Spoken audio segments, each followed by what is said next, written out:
Hi hello friends, എല്ലാ കൂട്ടുകാർക്കും നമ്മുടെ പത്തരമാറ്റ് സീരിയലിലെ ഇനി വരാൻ പോകുന്നൊരു അടിപൊളി എപ്പിസോഡിന്റെ റിവ്യൂയിലേക്ക് തന്നെ സ്വാഗതം കേട്ടോ. ചാനൽ ആദ്യമായിട്ടാണ് കാണുന്നെങ്കിൽ ഒന്ന് സബ്സ്ക്രൈബ് ചെയ്ത് ലൈക്ക് ചെയ്ത് സപ്പോർട്ട് ചെയ്യാൻ വേണ്ടി മറക്കല്ലേ. അങ്ങനെ ആദർശം നയനയും കൂടി മറ്റൊരു മഹാസത്യം കണ്ടുപിടിച്ചിരിക്കുകയാണ്. വേറൊന്നുമല്ല, നാഗേന്ദ്രൻ വീട്ടിൽ നിന്ന് പുറത്താവാനുള്ള കാരണം നമ്മുടെ ജലജ മാത്രമായിരിക്കുമെന്നാണ് ഇത്രയും ദിവസം ആദർശും നയനയും വിശ്വസിച്ചത്. പക്ഷെ ഇന്ന് ആദർശിനും നയനയ്ക്ക് വലിയൊരു മഹാസത്യം മനസ്സിലായി.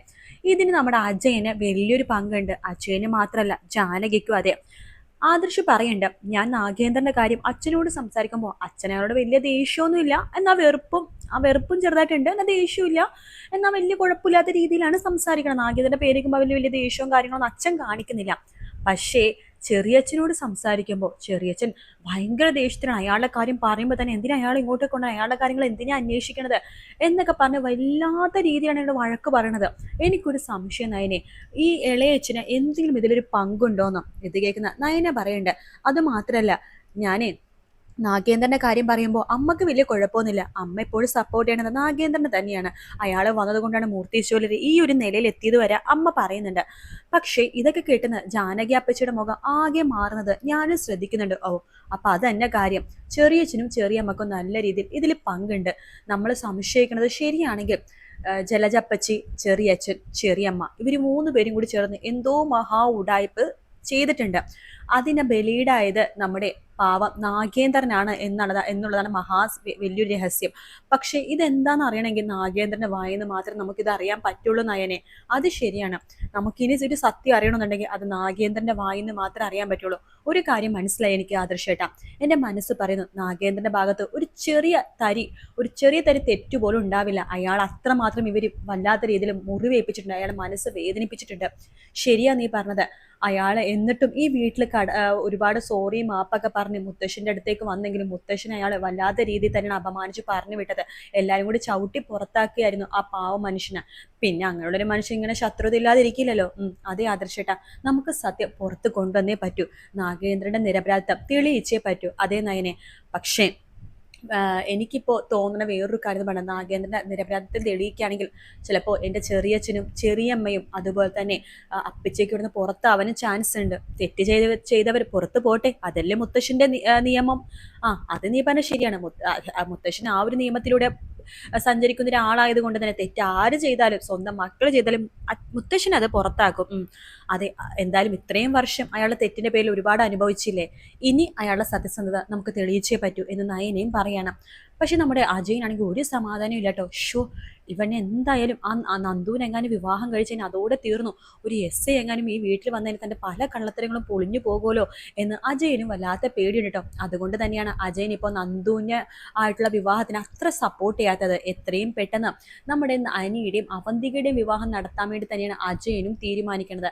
അപ്പൊ ഈ കാര്യങ്ങളൊക്കെ നമ്മുടെ അനിയാണെങ്കിൽ നയനെടുത്ത് പറയണ്ടേ, എടുത്തി അച്ഛൻ മുമ്പൊക്കെ ആണെന്നുണ്ടെങ്കിൽ എന്നെയും നന്ദുവിനെയും ഒരുപാട് സപ്പോർട്ട് ചെയ്യായിരുന്നു. പക്ഷെ അച്ഛനിപ്പോൾ നന്ദുവിൻ്റെ പേര് കേൾക്കണതൊന്നും ഒട്ടും ഇഷ്ടമല്ല.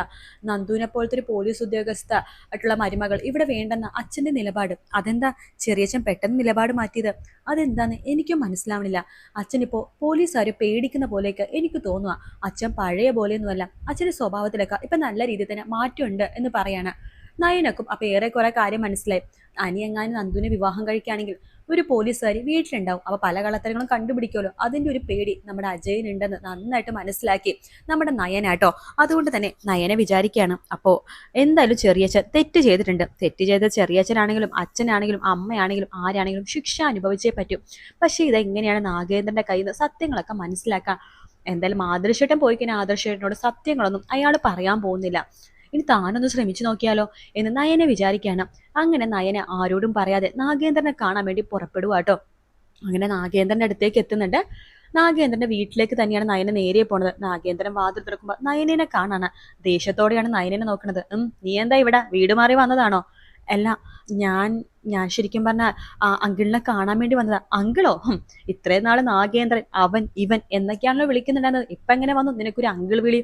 അത് ഞാൻ അകത്ത് കയറി സംസാരിച്ചോട്ടെ. ഒരുപാട് വെയിലത്ത് വന്നതുകൊണ്ട് നല്ല ക്ഷീണമുണ്ട്. അറിയാലോ, ഞാൻ പ്രഗ്നന്റ് കൂടിയിട്ടാണ്. ഞാനൊന്ന് അകത്തിരുന്നോട്ടെ. എന്തായാലും അങ്കിളുടെ ശത്രുവല്ല ഞാൻ എന്ന് പറയാണ്. ശരി, നീ അകത്തേക്ക് വന്നിരിക്കും. നിന്റെ പ്രായത്തിൽ എനിക്കൊരു മകളുണ്ടല്ലോ, അതുകൊണ്ടാണ് നിന്നെ അകത്ത് കയറ്റുന്നത്. നയനെ പറയണ്ട്, അങ്കിളുടെ ഈ ഒരു സംസാരത്തിന് എനിക്ക് മനസ്സിലാക്കാൻ പറ്റുന്നുണ്ട് അങ്കിളുടെ നല്ല മനസ്സ്. എനിക്ക് ഏറെക്കുറെ കാര്യങ്ങളൊക്കെ മനസ്സിലായി അങ്കിളെ. നിനക്ക് എന്ത് മനസ്സിലായെന്ന് നീ പറഞ്ഞത്? നീ എന്നല്ല, നിങ്ങളുടെ മുത്തശ്ശനുണ്ടല്ലോ മൂർത്തി, അയാൾക്ക് പോലും എൻ്റെ മനസ്സ് മനസ്സിലാക്കാൻ സാധിച്ചിട്ടില്ല. പിന്നല്ലേ നിനക്ക് മനസ്സ് മനസ്സിലാക്കാൻ ഇത്രയും വർഷം കൂടെ നിൽക്കണമെന്ന് വേണ്ടല്ലോ അങ്കിളെ. നമുക്ക് കുറച്ച് കാര്യങ്ങൾ മനസ്സിലാക്കി കഴിഞ്ഞാൽ ചില ആൾക്കാരെ പെട്ടെന്ന് മനസ്സിലാക്കാൻ സാധിക്കും. അതിന് ഇത്രയും വർഷം വേണമെന്നില്ല, ചിലപ്പോൾ അതിന് നിമിഷങ്ങൾ മതിയാവും. എന്തായാലും ഞാനും ആദർശേട്ടനും ഒരു കാര്യം തീരുമാനിച്ചു. അങ്കിള് തെറ്റ് ചെയ്തില്ലെന്ന് ഞങ്ങൾക്ക് രണ്ടുപേർക്കും നന്നായിട്ട് അറിയാം. അതെങ്ങനെ നിങ്ങൾക്കറിയാം ഞാൻ തെറ്റ് ചെയ്തിട്ടില്ലെന്ന്? അതൊക്കെ അറിയാന്ന് കൂട്ടിക്കോ. നമ്മുടെ ശങ്കരേട്ടന് ഓർമ്മയുണ്ടോ? അറിയാം. അദ്ദേഹം പറഞ്ഞിട്ട് കുറച്ച് കാര്യങ്ങളൊക്കെ അറിയാം. അദ്ദേഹം പറഞ്ഞത് 10ൽ 2 അംശം മാത്രമേ ഉള്ളൂ, ബാക്കിയൊന്നും നിങ്ങൾക്ക് അറിയില്ല. അത് നിങ്ങൾ അറിയിക്കത്തുമില്ല, ആരും പറയത്തുമില്ല. ഞാൻ പറഞ്ഞാൽ ആരെങ്കിലും വിശ്വസിക്കോ? അതുമില്ല. നയന പറയണ്ട്, അങ്കിളെ, അങ്കിളിന് എന്നെ വിശ്വാസം ഉണ്ടെങ്കിൽ എന്നോട് പറയാവോ അന്ന് അങ്കിളിനെ വീട്ടിൽ നിന്ന് പുറത്താക്കിയതിനെ കാരണക്കാർ ആരാണെന്ന്? അത് പറഞ്ഞിട്ട് നിനക്ക് ഒരു മണ്ണാങ്കട്ടയും ചെയ്യാനില്ല. നീ ഇവിടെ നിന്ന് പോവാൻ നോക്ക്. നിന്റെയൊക്കെ പുതിയ ഗെയിം ആയിരിക്കും ഇത്. നീ എന്തിനാ ഇപ്പൊ ഇങ്ങോട്ടേക്ക് വന്നത്? വല്ല ക്യാമറ എങ്ങാനും ഇവിടെ സെറ്റ് ചെയ്യാനായിട്ടാണോ? അല്ല, നിങ്ങളെ സംശയിക്കണേ. അങ്കിളെ പ്ലീസ് എന്നെ വിശ്വസിക്കേ. ഞാൻ പറഞ്ഞില്ലേ, ഞാൻ അങ്ങനെ കള്ളം കാണിക്കാറൊന്നുമില്ല. മനസ്സിലായി മനസ്സിലായി. നീയാണല്ലോ ആ മാളവികക്ക് ഡിസൈനൊക്കെ വരച്ചെടുത്തത്. അങ്കിളെ, അതൊക്കെ അങ്കിളിന് മനസ്സിലാക്കാൻ പറ്റാത്തതുകൊണ്ട് അങ്ങനെയൊക്കെ ചെയ്തു പോയതാണ്. പിന്നെ മൂർത്തീസ് ജ്വല്ലറി എന്തൊക്കെ പറഞ്ഞാലും ഞങ്ങളുടെ തറവാട് ആ പാരമ്പര്യമായിട്ടുള്ളൊരു ജ്വല്ലേഴ്സ് അല്ലേ. അപ്പം അത് നഷ്ടപ്പെടാതിരിക്കാനും അത് താഴെ പോവാതിരിക്കാനും ഞങ്ങൾ മാക്സിമം അതിനുവേണ്ടി സപ്പോർട്ട് ചെയ്യില്ലേ, അത്രയേ ഉള്ളൂ. അങ്കിളെ, എനിക്കൊരു കാര്യം മനസ്സിലായി. അങ്കിള് ഒരു തെറ്റും ചെയ്തിട്ടില്ല. തെറ്റ് ചെയ്തത് 3 പേരാണ്. 1 ജലജ അപ്പച്ചി, 2 അജയൻ ചെറിയച്ഛൻ, 3 ജാനകി ചെറിയമ്മ. എന്താ സത്യമല്ലേ? ഇത് നിന്നോട് ആര് പറഞ്ഞു? അതൊക്കെ മനസ്സിലാക്കാൻ അത്ര വലിയ പാടൊന്നും ഇല്ലല്ലോ. അങ്കിളുടെ പേര് പറയുമ്പോൾ ഏറ്റവും കൂടുതൽ ബഹളം ഉണ്ടാക്കണതും ഏറ്റവും കൂടുതൽ പേടിക്കണതും ഇവര് 3 പേരാണ്. അപ്പൊ തന്നെ നമുക്ക് മനസ്സിലാക്കാവുന്നതേ ഉള്ളൂ അവരാണ് തെറ്റ് ചെയ്തതെന്ന്. അങ്ങനെ നമ്മുടെ നാഗേന്ദ്രൻ പതുക്കെ പതുക്കെ നയനയായിട്ട് കൂട്ടാവാണ്. നാഗേന്ദ്രൻ പഴയ കഥകളൊക്കെ നയനയെടുത്തും ആദർശിനോടും പറയാണ്. ഇത് മനസ്സിലാക്കിയ ആദർശും നയനയും കൂടി നമ്മുടെ അജയന്റെയും ജാനകിയുടെയും തനി സ്വരൂപം അങ്ങോട്ട് മുത്തശ്ശിന്റെ അടുത്തേക്ക് പറയാൻ വേണ്ടി തന്നെ തീരുമാനിക്കാട്ടോ. പക്ഷെ പെട്ടെന്ന് അങ്ങോട്ട് പറഞ്ഞ മുത്തശ്ശൻ വിശ്വസിക്കലും നന്നായിട്ട് അറിയാം. പിന്നെ നയന പറഞ്ഞ ഏറെ കുറെ മുത്തശ്ശൻ വിശ്വസിക്കും. അതുകൊണ്ട് എന്തായാലും നാഗേന്ദ്രന്റെ നിരപരാധിത്വം തെളിയാൻ വേണ്ടി പോകണം. അതിൻ്റെ കൂടെ വലിയൊരു ട്വിസ്റ്റും കൂടിയാണ് സംഭവിക്കുന്നത്. എല്ലാത്തിനും കാരണക്കാരൻ നമ്മൾ വിചാരിച്ച പോലെ തന്നെ ജലജ മാത്രമല്ല, അതിൻ്റെ കൂടെ നമ്മുടെ 2 പേരും കൂടിയുണ്ട്. നമ്മുടെ അജയനും അതുപോലെ തന്നെ ഭാര്യ ജാനകിയും കൂടി. വലിയൊരു ട്വിസ്റ്റ് തന്നെയാണ് ഇന്നത്തെ എപ്പിസോഡിൽ കാണിച്ചത്. അതുകൊണ്ട് തന്നെ ഇന്നത്തെ വീക്കെൻഡ് പ്രൊമോയിലും കാണിക്കാൻ പോണത് ഈ ഒരു മഹാസത്യം മറ്റുള്ളവരൊക്കെ മനസ്സിലാക്കാൻ പോകുന്ന ഒരു അടിപൊളി ഭാഗം തന്നെയായിരിക്കും ഇനിയിപ്പോൾ ഇന്നത്തെ വീക്കെൻഡ് പ്രൊമോയിൽ എന്തായാലും കാണിക്കാൻ വേണ്ടി പോകുന്നു കേട്ടോ. അതിൻ്റെ കൂടെ തന്നെ നമ്മുടെ നന്ദും അനിയും കൂടി ഒന്നിക്കോ ഇല്ലയോ എന്നുള്ളതും ഇന്നത്തെ വീക്കെൻഡ് പ്രൊമോയിൽ കാണാൻ പറ്റും. അപ്പോൾ ഈ വീഡിയോ ഇഷ്ടപ്പെടുകയാണെന്നുണ്ടെങ്കിൽ ലൈക്ക് ചെയ്യാനും അതുപോലെ തന്നെ സബ്സ്ക്രൈബ് ചെയ്യാനും കമൻറ്റ് ചെയ്യാനും മറക്കല്ലേ. മറ്റൊരു വീഡിയോ ആയിട്ട് വീണ്ടും കാണാം ഫ്രണ്ട്സ്. എല്ലാവർക്കും ടേക്ക് കെയർ. Bye bye.